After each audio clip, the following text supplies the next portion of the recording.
Matapos ang 7 taon, guilty ang naging hatol at sinintensyahan ng reklusyon perpetua ang 10 sangkot sa pagkamatay ng UST law student na si Atio Castillo dahil po sa hazing.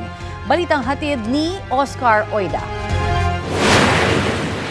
First-year law student lang noon sa University of Santo Tomas ang 22-year-old na si Atio Castillo na sa isang iglap ay nagwakas ang buhay nang sumailalim sa initiation rites ng fraternity na Aegis Juris.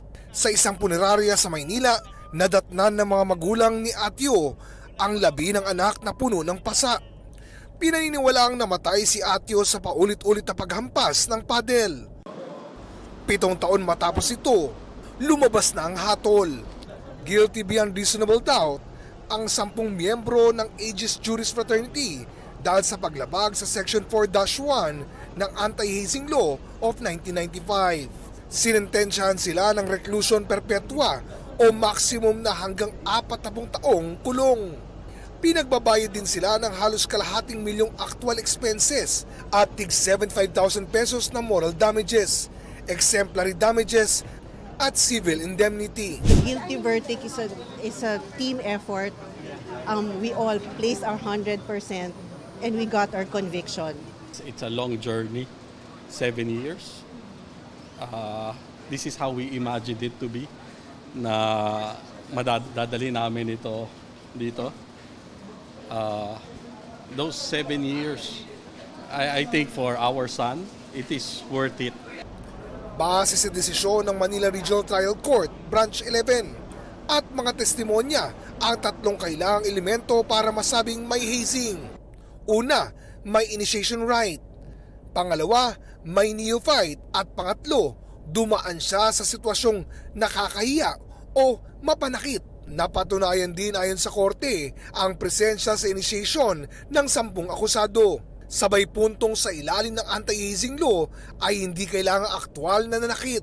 Parehong pananagutan kung naroon ang isang akusado at walang ginawa habang sinasaktan ang neophyte. Wala rin daw iprinisentang matibay na ebidensya o testimonya ang mga akusado para suportahan ang argumentong hindi sila kasama sa hazing. At kahit pa may kondisyon sa puso si Atio kaya namatay sa cardiac arrest, ayon sa korte, ang pananakit sa kanya ang nagpalala nito at nagpabilis sa kanyang pagpanaw. This is justice for Atio and win for the prosecution po. So, thank you so much for all your support. Hindi nagbigay ng pahayag ang mga abogado at kaanak ng mga hinatulan. Bukod sa mga hinatulan, gusto ring mapanagot ng mga magulang ni Atio ang UST. I'm holding University of Santo Tomas responsible for the death of our son. It has been proven that Aegis Juris has been practicing hazing. And it's time to check your policies, the university, the civil law department. The dean himself failed to protect our son. I think it's about time heads should roll in UST.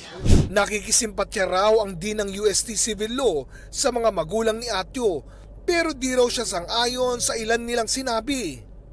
Partikular ang sinabi ng ina ni Atio na bigo ang UST at ang Faculty of Civil Law na protektahan ang Noy Law student. Lagi raw nagpapatupad ang UST ng mga patakaran para sa kaligtasan at kapakanan ng mga estudyante, pero may mga individual umanong binabaliwala ito. Sinisiguro umano nila ang safe environment at pinagbubuti pa ang mga hakbang para di maulit ang trahedya. Ang pagkamatay ni Atio ang nagbigay daan para maisabatas ang Republic Act 11053 o Anti-Hazing Act of 2018. Pero ang karahasan sa sinasabing kapatiran, tila wala pa rin katapusan.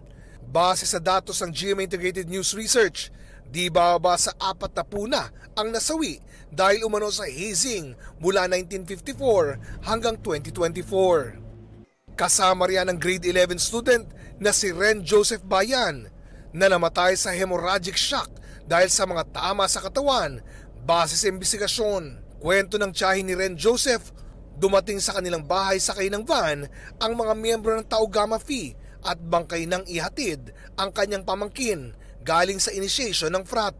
Inihanda na ng Nueva Ecija Provincial Police Office ang isasampang reklamo. Tukoy na rin daw nila ang 6 na personalidad na sangkot dito. Ilan sa kanila natukoy raw sa tulong ng isa sa mga kasama rin sa nasabing hazing. Yung pong isa is na-verify or nakilala po ng isang neophyte na nakasurvive po dun sa hazing.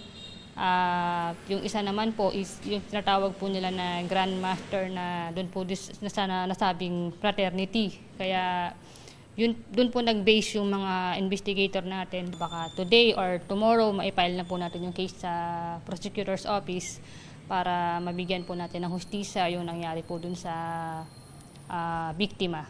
Sa ngayon, hindi pa raw nakikipag-ugnayan sa pulisya ang mga opisyal ng fraternity. Isa lang ang hinihiling namin na sumuko na kayo. May magagawa pa kayo para itama yung pagkakamali nyo. Hindi pa huli ang lahat. Nakiramay sa pamilya ng biktima ang mga ahente ng NBI Cabanatuan na handa raw tumulong sa kaso.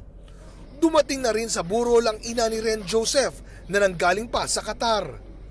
Nagtatrabaho siya roon bilang OFW at napilitang umuwi agad dahil sa nangyari sa anak. Hustisya ang tanging hangad niya para sa anak. Oscar Oida, nagbabalita para sa GMA Integrated News.